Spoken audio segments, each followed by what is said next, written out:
একবার ভাবুন তো, সালটা ১৮০২। কবি উইলিয়াম ওয়ার্ডসওয়ার্থ তিনি এমন এক ভয়ঙ্কর সংকটে পড়েছেন যে সাহায্যের জন্য ডাকছেন এমন একজনকে যিনি কিনা ১০০ বছরেরও বেশি সময় আগে মারা গেছেন। হ্যাঁ, ঠিকই শুনছেন, একজন মৃত কবিকে। তো আজকের এই আলোচনায় আমরা ঠিক এটাই জানার চেষ্টা করব, কী ছিল সেই সংকট আর কেনই বা তার এই অদ্ভুত মরিয়া আকুতি। চলুন তাহলে শুরু করা যাক। কবিতাটা শুরুই হচ্ছে একেবারে সরাসরি একটা নামে, মিল্টন। এটা কিন্তু শুধু একটা নাম ধরে ডাকা নয়, এর পেছনে লুকিয়ে আছে গভীর হতাশা, অভিমান আর একটা তীব্র প্রয়োজন। মনে হচ্ছে যেন ওয়ার্ডসওয়ার্থ চিৎকার করে বলছেন, মিল্টন তুমি কোথায়, এই মুহূর্তে তোমাকে যে বড্ড বেশি দরকার। কিন্তু আসল প্রশ্নটা হলো, জন মিল্টন কেন? মানে ১৮০২ সালের লন্ডনের যে সমস্যা সেটা মেটানোর জন্য ১৬০০ শতকের একজন কবির কি করার আছে? এই প্রশ্নের উত্তর খুঁজতে গেলে আমরা আসলে কবিতাটার একেবারে গভীরে ঢুকে যাব। তো সবার আগে আমাদের বুঝতে হবে ঠিক কী এমন পরিস্থিতি তৈরি হয়েছিল যে ওয়ার্ডসওয়ার্থের মতো একজন কবিকে এমন একটা কবিতা লিখতে হলো। এটা আসলে কোনো ব্যক্তিগত দুঃখ ছিল না, এটা ছিল একটা গভীর জাতীয় সংকটের প্রতিচ্ছবি। ব্যাপারটা শুরু হয়েছিল ১৭৮৯ সালের ফরাসি বিপ্লব দিয়ে। এই বিপ্লব প্রথমে ইউরোপ জুড়ে আসার সঞ্চার করলেও পরেই নিয়ে আসে ভয়ঙ্কর বিশৃঙ্খলা। এরপরের দশকগুলোতে রাজনৈতিক অস্থিরতা, অর্থনৈতিক সংকট সবকিছু মিলে ইংল্যান্ডকেও যেন গ্রাস করে ফেলেছিল। আর ১৮০২ সাল নাগাদ ওয়ার্ডসওয়ার্থ নিজের চোখে দেখছিলেন যে তার প্রিয় দেশটা দুর্নীতি আর নৈতিক অবক্ষয়ের এক পাকে ডুবে যাচ্ছে। আর এই দৃশ্যটা তাকে ভীষণভাবে কষ্ট দিচ্ছিল। আচ্ছা, তো ঠিক কি সমস্যা চোখে পড়ছিল ওয়ার্ডসওয়ার্থের? মানে ইংল্যান্ডের অবস্থাটা ঠিক কতটা খারাপ ছিল? চলুন এবার একটু সেদিকে নজর দেওয়া যাক। এই লাইন দুটো খেয়াল করুন। ওয়ার্ডসওয়ার্থ এখানে তার দেশের এক ভয়ঙ্কর ছবি এঁকেছেন। তিনি বলছেন, ইংল্যান্ড হয়ে গেছে একটা বদ্ধ নোংরা জলাশয়ের মতো। একবার ভাবুন তো, নিজের দেশকে নিয়ে এমন কথা বলা। ওয়ার্ডসওয়ার্থ এখানে যে শব্দগুলো ব্যবহার করেছেন, ফেন অফ স্ট্যাগন্যান্ট ওয়াটার্স, এর মানে হল স্থির জলের জলাভূমি। এটা একটা শক্তিশালী রূপক।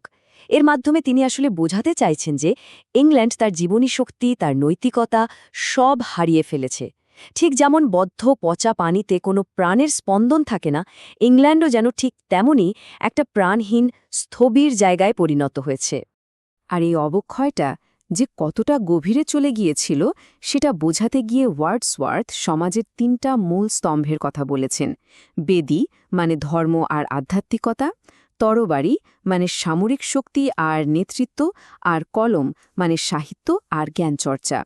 তার মতে এই ৩টার কোনোটি আর নিজের জায়গায় ছিল না, সবকিছুই তাদের আদর্শ আর শক্তি হারিয়ে ফেলেছিল। কিন্তু দেখুন, ওয়ার্ডসওয়ার্থ শুধু প্রতিষ্ঠানগুলোর ওপর দোষ চাপিয়েই থেমে যাননি। তিনি বলছেন আসল সমস্যাটা আরও গভীরে, মানুষের মধ্যে। তার ভাষায়, আমরা স্বার্থপর মানুষ। মানে পুরো জাতিটাই ব্যক্তিগত আর নৈতিকভাবে দুর্বল হয়ে পড়েছিল। আর এটাই ছিল এই বিশাল অবক্ষয়ের মূল কারণ। তাহলে প্রশ্ন হল, এই গভীর সংকট থেকে বের হওয়ার উপায় কি? ওয়ার্ডসওয়ার্থের কাছে এর একটাই সমাধান ছিল, আর সেই সমাধানটা লুকিয়েছিল অতীতে, বিশেষ করে জন মিল্টনের আদর্শের মধ্যে।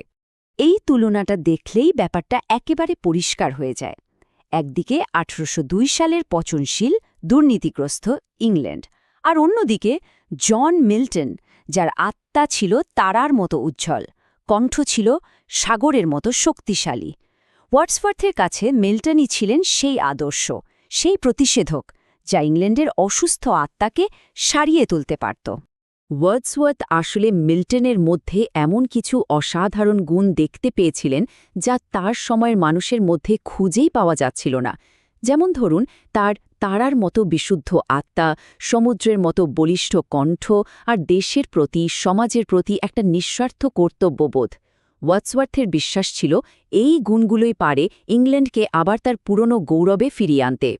ওয়ার্ডসওয়ার্থের নিজের ভাষাতে মিল্টনের এই মহত্বের বর্ণনাটা দেখুন, কি অসাধারণ।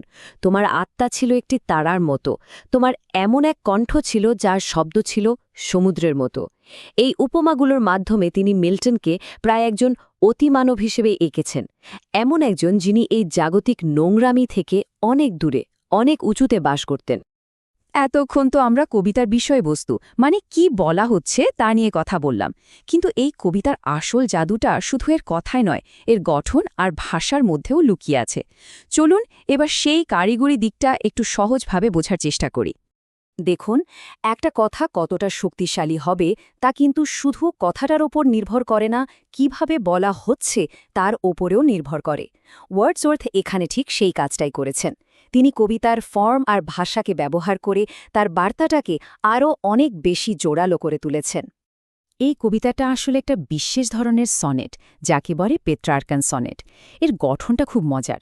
প্রথম ৮ লাইনে, যাকে বলা হয় অক্টেভ, ওয়ার্ডসওয়ার্থ ইংল্যান্ডের সমস্ত সমস্যা তুলে ধরেছেন। আর পরে ৬ লাইনে, যাকে বলে সিস্টেট, তিনি সমাধান হিসাবে মিল্টনের আদর্শকে হাজির করেছেন। মানে একই কবিতার দুটো ভাগ, এক ভাগের সমস্যা আর এক ভাগের সমাধান। কি দারুণ একটা কৌশল, তাই না? আর এ পুরো কবিতা জুড়ে তিনি কিছু অসাধারণ সাহিত্যিক কৌশল ব্যবহার করেছেন। যেমন ধরুন রূপক, যেখানে তিনি ইংল্যান্ডকে সরাসরি একটা বদ্ধ জলাশয় বলছেন। তারপর আছে উপমা, যেখানে মিল্টনের আত্মাকে তারার মতো বা কণ্ঠকে সমুদ্রের মতো বলা হচ্ছে। এমনকি তিনি ব্যক্তিরোপণও ব্যবহার করেছেন।